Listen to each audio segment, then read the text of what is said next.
Good morning, good afternoon guys. Ito pala yung time na pumunta kami ng Old Town. Kaming dalawa lang ng alaga ko. May kalayuan nga to sa bahay pero sulit ang pagpunta mo dito. Ito nga yung time na nalubak kami at na-stuck yung gulong ng stroller. Buti na lang may tumulong sa akin. Kuya.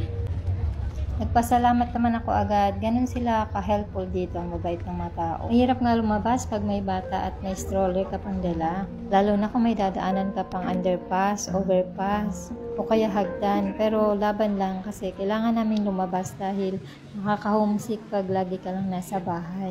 Pumasok na kami dito sa store na to. Ang cute ng mga items nila dito. Ang aesthetic na itong mga items nila dito. Pang bagets pa. Ang cute. O siya, tama na yan at wala ka naman pambili.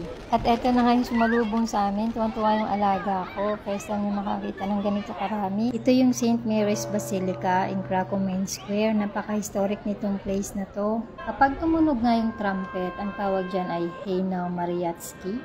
It's their tradition to play the trumpet every hour dun sa tuktok. Ito daw ang signal ng panahon kung ang city ay under attack o kaya nagsasara o bukas ang gate. Ito daw yung tallest tower nung panahon at natuklasan ng Bishop of Krakow noong 1221. Panahon pa nga ito ni Kopong-Kopong kaya kailangan na rin ito ng repair.